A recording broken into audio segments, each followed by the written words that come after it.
لوگوں سے عزتیں تلاش کرتے ہو تو وہ کیا تمہیں عزت دیں گے؟ وہ تو کل اچھا کہتے ہیں، پرسوں برا کہنے لگ جاتے ہیں۔ لوگوں کے سامنے گڈ بک میں آنا چاہو گے تو وہ تو سویرے تمہارے بارے میں کچھ کہیں گے، شام کچھ اور کہیں گے۔ اپنی روحانی زندگی آباد کریں، اپنے مصلح کو وقت دیں، اور دنیا سے چھپ کر، اس موبائل کو بند کر کے، اور اپنے آپ سے بھی چھپ کے اور تنہا ہو کے، چھپا کے سارا کچھ اپنے آنسو اپنے رب کی بارگاہ میں پیش کریں، اس کے حضور حاضری دیں۔ سنو نا ترمذی کی حدیث، اور اسے یاد رکھنا، نبی پاک علیہ السلام نے فرمایا اپنے دکھ لوگوں کے سامنے نہ بیان کرنا، سیٹھوں نوابوں کو نہ بتاتے پھرنا، دنیا داروں کے سامنے جا کے نہ رونا کہ میں تکلیف میں ہوں۔ فرمایا اگر دنیا داروں کو دکھ بتاؤ گے رب تمہیں کبھی غنی نہیں کرے گا، اور لوگ ہیں کہ الٹا مذاق اڑائیں گے۔ آپ کی جس سے بڑی پکی یاری ہے نا، پکی، وہ تب تک پکی ہے جب تک آپ نے 50,000 مانگا نہیں، اور جس وقت آپ نے کہہ دیا کہ میں مجبور ہوں میری مدد کر، تو پھر ختم ہو گئی دوستی۔ لوگوں کے تعلقات آپ کے ساتھ تب تک ہیں جب تک آپ ان سے کوئی ضرورت وابستہ نہیں کرتے۔ کریم محبوب فرمانے لگے بندوں کے سامنے دکھ نہ بیان کرنا، اللہ تجھے کبھی غنی نہیں کرے گا۔ تو اپنے دکھ اپنے رب کو بتا، تو دعائیں مانگ، تو اس کی بارگاہ میں حاضر ہو، تو اس کے حضور عرض کر۔ فرمایا اپنے دکھ اپنے رب کو بتا، وہ جلدی کرے یا دیر سے کرے تجھے ساری دنیا سے بے نیاز کر دے گا، تجھے کسی کا محتاج نہیں رہنے دے گا۔ اپنے مصلح کو، اپنی دعاؤں، ایک بزرگ فرماتے ہیں میں نے دعا مانگنے کا طریقہ اپنی بیوی سے سیکھا۔ دعا مانگنے کا طریقہ اپنی، سیکھنے والے تو اپنے بچوں سے بھی سیکھ لیتے ہیں، سیکھنے والے تو ہر ایک سے سیکھتے ہیں۔ وہ کہتے ہیں میں نے دعا مانگنے کا سلیقہ اپنی بیوی سے سیکھا ہے۔ حضرت وہ کس طرح؟ فرمانے لگے میری بیوی نے نا مجھے کوئی کام بتایا، کچھ پیسوں کی ضرورت کے لیے کہا، تو میں نے اسے کہا کہ بھئی ابھی میرے پاس نہیں ہے، کچھ دنوں میں آتے ہیں تو میں دے دوں گا۔ عورتوں کی عادت ہوتی ہے وہ بار بار یاد کراتی ہیں، 2-4 دنوں کے بعد پھر اس نے کہا حضرت وہ میں نے کہا تھا کچھ پیسے، میں نے اسے کہا کہ ابھی میرے پاس نہیں ہے، کچھ دنوں میں ملتے ہیں تو میں تمہیں دے دوں گا۔ اس نے کچھ دنوں کے بعد پھر کہا حضور وہ میں نے کچھ پیسے کہے تھے۔ فرماتے میں نے ڈانٹ دیا، میں نے کہا کہ کیا تو روز مجھے شرمندہ کرتی ہے، کہا نا میرے پاس نہیں ہے، ہوں گے تو دے دوں گا، تو روز یاد کراتی ہے۔ فرماتے ہیں اس نے پہلے تو میری ڈانٹ کو سہا، پھر میرے سخت جملوں نے اس کی آنکھوں میں آنسو پیدا کر دیے، پھر اس نے اپنے آنچل میں اپنے اس دکھ کو سمیٹا، اور پھر اس نے ایک جملہ کہا تو میں رو پڑا، اور مجھے اپنے رب سے مانگنے کا طریقہ آ گیا۔ مجھے کہنے لگی حضرت جی آپ نے ڈانٹ دیا میں نے سہ لیا، پر آپ ہی میرے شوہر ہیں، بتائیں نا آپ سے نہ کہوں تو میں کس سے جا کے کہوں۔ فرماتے ہیں میں رو پڑا، اور میں کھل کے رویا، اور میں تڑپ کے رویا، اور پھر میری سسکیاں بند گئیں۔ تو مجھے کہنے لگی آپ کو کیا ہوا؟ میں نے کہا مجھے بھی دعا مانگنی آ گئی ہے، جب میں اسے کہوں گا نا اللہ تو ہی میرا رب ہے، میں تجھ سے نہ کہوں تو میں کس سے جا کے کہوں؟ میں کیوں کسی بندے سے سوال کروں؟ میں کیوں کسی دنیا دار سے کہوں؟ میں تیرے بندوں کا، نیک بندوں کا وسیلہ لے کے، تیرے محبوب کی غلامی لے کے تیری بارگاہ میں آیا، تجھ سے نہ مانگوں تو کس سے مانگوں؟ سمجھ آ گئی ہے؟ جب میں اس رنگ میں مانگوں گا تو پھر رب میرے اوپر بڑا ہی فضل فرمائے گا، وہ میرے اوپر بڑی رحمت کرے گا، وہ میرے لیے آسانیاں کرے گا۔ عزیز دوستو، ہم اس طرح کرنے لگ گئے ہیں کہ ہم نے نا اپنے تعلقات پر اعتماد کرنا شروع کر دیا ہے۔ میرے تعلقات بہت ہیں، ہم نے اپنی دولت پر اعتماد کرنا شروع کر دیا ہے، میرے پاس دولت بہت ہے۔ ہم نے اپنے علم پر، اپنی شہرت پر اعتماد کرنا شروع کر دیا ہے کہ میرے پاس فلاں چیز بہت ہے۔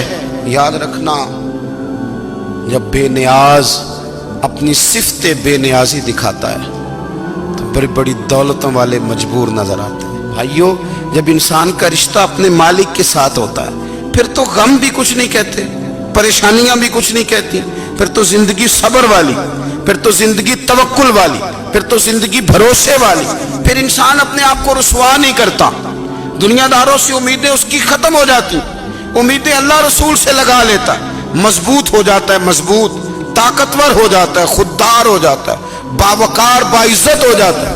حضرت بہلول دانا رحمت اللہ علیہ بیٹھے تھے تو ہارون رشید حج کر کے آ رہا تھا، تو رستے میں حضرت شیخ سے ملاقات ہو گئی تو السلام علیکم کے بعد کہنے لگا حضور کوئی حکم ہو تو بتائیے گا. تو حضرت بہلول دانا فرمانے لگے تیرا رب کون ہے؟ اس نے کہا اللہ. تو فرمایا میرا کون ہے؟ کہا اللہ. فرمانے لگے تو بڑا ہی بیوقوف ہے، کیا تو یہ سمجھتا ہے کہ رب ہارون رشید کو تو دے گا اور بہلول دانا کو بھول جائے گا؟ تیرا بھی وہی رب ہے، میرا بھی وہی رب ہے. اس نے اگر تجھے دے کے آزمایا ہے تو ہو سکتا ہے مجھے نہ دے کے آزما رہا ہو. جب اس کی حکمت کے تقاضے ہوں گے تو عطا کرے گا اور دے گا. تو جا اپنا کام کر. بھائی اپنی روحانی زندگی، اپنی عبادات، اپنے وظائف، اپنے روزمرہ کے معاملات، اپنی دعائیں، اپنا استغفار. دیکھو کوئی مشکل کام تو نہیں، 2 رکوع ہیں سورہ واقعہ کی اگر رات کو پڑھ لی جائے تو. میں کس طرح یہ بات بیان کروں کہ تعویذ بانٹنا آسان ہے اور وظیفہ بتانا مشکل ہے. سارا دن تعویذ بانٹیں تو لوگ لینے کو تیار ہیں، اور اگر آپ وظیفہ بتائیں تو کہتے ہیں تو مشکل کام ہے. او خدا کے بندے، اگر آپ کا تعلق قرآن پاک کے ساتھ مضبوط ہو، قرآن پاک کے ساتھ اگر آپ کا رشتہ ہو، لوگ سفارشیں ڈھونڈتے ہیں نا دنیا میں، کوئی تعلق مل جائے تو میرا کام ہو جائے. دنیا میں اتنا مشکل معاملہ ہے، آخرت میں مجھے بتائیے گا کتنا مشکل معاملہ ہوگا. میرے نبی پاک صلی اللہ تعالی علیہ وسلم نے فرمایا جو لوگ سورہ ملک پڑھا کرتے تھے نا، سورہ ملک، یہ سورت ملک قیامت میں ان کی سفارش کرے گی، اور اس طرح کرے گی کہ کہے گی اے اللہ یہاں اس بندے کو جنت میں داخل کر دے یا مجھے قرآن پاک سے علیحدہ کر دے. تو رب فرمائے گا جا اس کا دامن تھام کے اسے جنت تک پہنچایا. آپ بات کو سمجھیں، جب آپ کے تعلقات اپنے معاملات کے ساتھ مضبوط ہوں گے. یہ نبی کریم نے وعدہ کیا ہے کہ تو سورت واقعہ پڑھ تیرے گھر میں فاقہ نہیں آئے. حضرت عبداللہ ابن مسعود رضی اللہ تعالیٰ عنہ بیمار تھے تو حضرت عثمان غنی رضی اللہ تعالیٰ عنہ تیمارداری کے لیے تشریف لے گئے اور جا کر کے کہا کہ آپ بڑے بیمار ہیں، آپ کی بیٹیاں زیادہ ہیں، میں چاہتا ہوں کہ خزانے میں سے کچھ مدد کروں. تو سیدنا عبداللہ ابن مسعود رضی اللہ تعالیٰ عنہ اٹھ کے بیٹھ گئے اور کہنے لگے امیر المومنین، اللہ آپ کو میری طرف سے، میری بیٹیوں کی طرف سے بہتر صلہ دے. میری بیٹیوں کو کسی خزانے کی ضرورت نہیں، میں نے انہیں خزانہ دے دیا ہے. کہا جناب آپ نے کون سا خزانہ دیا ہے، میں آپ کے مالی معاملات کو جانتا ہوں. تو فرمانے لگے امیر المومنین، میرے نبی کریم نے فرمایا ہے جو سورت واقعہ پڑھے اسے کبھی فاقہ نہیں آتا. میں نے بیٹیوں کو یاد کرا دی ہے، یہ خزانہ میں نے انہیں دے دیا ہے. وہ سارے والدین سنیں جو بیٹیوں کے لیے پریشان رہتے ہیں. حضرت عبداللہ ابن مسعود نصیحت کر رہے ہیں، فرمانے لگے میں نے سورت واقعہ یاد بھی کرا دی ہے، پڑھنے کی عادت بھی ڈال دی ہے. حضور نے فرمایا ہے جو سورت واقعہ پڑھے اسے فاقہ نہیں آتا. کہنے لگے چاند تو اپنی جگہ چھوڑ سکتا ہے، سورج گر سکتا ہے، تارے ٹوٹ سکتے ہیں، پر مدینے والے رسول کی بات غلط نہیں ہو سکتی. حضور نے فرمایا فاقہ نہیں آئے گا تو انشاءاللہ کبھی بھی نہیں آئے گا. کرنے کا کام یہ ہے کہ ہم اپنے معاملات، اپنی عبادات، اپنی دعائیں، کبھی 10 منٹ عادت ہو جائے نا دعا مانگنے کی علیحدہ سے رات کو. حضور نے فرمایا جو فرض نماز کے بعد دعا مانگے اللہ اس کی قبول کر لیتا ہے. نبی پاک صلی اللہ تعالی علیہ وسلم نے فرمایا اللہ مسافر کی دعا قبول فرماتا ہے. حضور نے فرمایا اللہ مظلوم کی دعا قبول فرماتا ہے. حضور نے فرمایا بیمار سے دعا کراؤ اللہ اس کی دعا قبول فرماتا ہے. میرے نبی پاک نے فرمایا ماں باپ جب بھی اولاد کے لیے ہاتھ اٹھائیں، ویسے تے بلے شاہ تو آسمانی اڈ دیا ہی پھڑ دیں، جڑا گھر بیٹھا انہوں بڑھیا ہی نہیں. حضور فرمانے لگے ماں باپ جب بھی اولاد کے لیے دعا فرمائیں اللہ ان کی دعا کو قبول کرتا ہے. آپ اپنا تعلق بنائیں دعا کے ساتھ، عبادت کے ساتھ، مصلی کے ساتھ رشتہ بنائیں، استغفار پڑھیں. صلاح الدین ایوبی صلیبی جنگوں میں تھے، رات کو مسجد اقصیٰ میں نماز پڑھی تو پریشان تھے.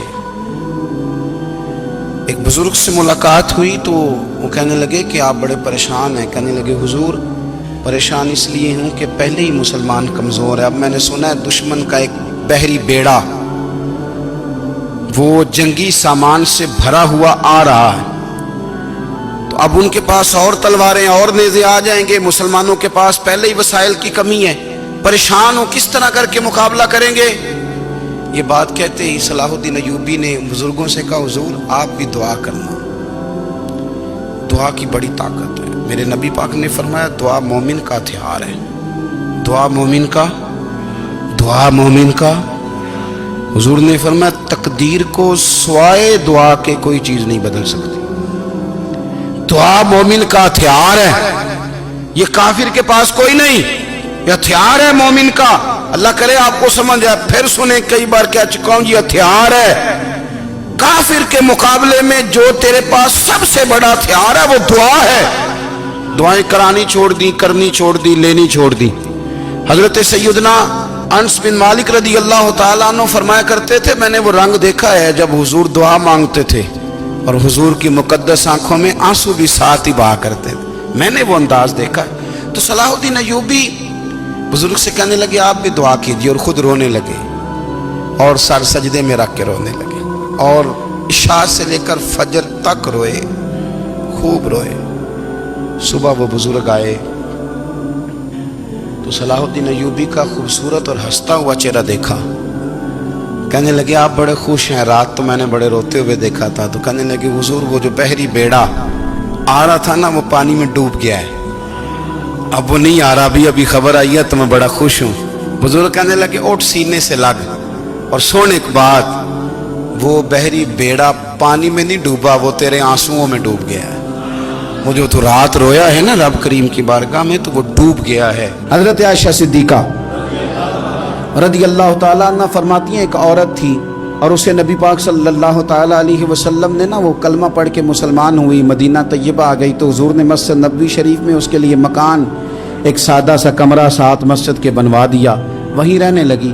اکثر وہ سیدہ طیبہ کے پاس آتی تو حضرت عائشہ صدیقہ رضی اللہ تعالیٰ عنہ فرماتی ہیں وہ بڑی باتیں سناتی، اور آخر میں کہتی وہ ہار والا دن بھی بڑا عجیب دن تھا، اور میرے رب کی قدرتوں کا دن تھا، وہ بھی بڑا عجیب دن تھا۔ سیدہ عائشہ صدیقہ رضی اللہ تعالیٰ عنہ ایک دن فرمانے لگی کہ تو ہار والے دن کا بڑا ذکر کرتی ہے، وہ کیا دن تھا؟ تو خاتون کہنے لگی اماں جی وہ دن تھا جب میرے رب پر بھروسہ اور مضبوط ہو گیا، جس دن میرا اپنے رب پر توکل اور بڑھا، میرے ایمان میں یقین میں اور پختگی آئی۔ کہنے لگی میں ایک گھر کی کنیز تھی، نوکرانی تھی، اس گھر میں ایک بچی تھی جس کے پاس سونے چاندی ہیرے جواہرات کا ہار تھا۔ اس زمانے میں نا چمڑے کے اوپر لوگ ہیرے جواہرات لگاتے تھے، کئی دفعہ سرخ رنگ کے چمڑے پہ لگائے جاتے تھے، وہ بچی پہنتی تھی۔ تو کہتی ہیں وہ بچی کے اس نے اتار کے رکھا یا اس سے گرا وہ ہار، تو چیل اسے اٹھا کے لے گئی گوشت سمجھ کے، اور میرے سامنے اٹھا کے لے گئی۔ گھر والوں نے مجھ سے پوچھا، یہ بخاری میں موجود ہے، گھر والوں نے پوچھا مجھ سے کہ وہ ہار کہاں ہے، تو میں نے کہا چیل اٹھا کے لے گئی۔ گھر میں کچھ چوری ہو جائے تو سب سے پہلا الزام کس پہ لگتا ہے؟ ملازمین پہ۔ کہتے انہوں نے مجھے بڑا مارا، بڑی تکلیف تھی، حتیٰ کہ میری شرمگاہ تک کی تلاشی، میری عزت اتنی خراب کی میں بتا نہیں سکتی۔ میں نے اپنی زندگی میں ایک واقعہ دیکھا، ایک امیر گھر میں چوری ہو گئی، ملازم کو اتنا مارا کہ وہ چارپائی پہ پڑ گیا، پولیس والوں سے اتنی مار پروائی گئی کہ وہ بیچارہ چارپائی پہ پڑ گیا، اور پھر وہ اتنا بیمار ہوا، اور کچھ دنوں کے بعد پتہ چل گیا کہ چور تو اپنا بیٹا ہے ان کا، پھر اس کا انتقال ہو گیا۔ اب وہ سیٹھ صاحب اور گھر والے آ کے نا مرنے والے کے کان میں معافیاں مانگ رہے ہیں، کان میں۔ تو میں نے ان سے پھر کہا تھا کہ یہ تو اب چلا گیا ہے، تمہارا زور چلتا تھا نا، تو تم نے قانون خریدا اور تم نے اسے جتنا ہو سکا تم نے اسے مار پڑوائی، تمہارے پاس جو عدالتیں تھیں تم نے وہاں کارروائی کی، اب ایک عدالت قیامت کے دن لگے گی۔ یہ کمزور تھا نا، کچھ کر نہیں سکا۔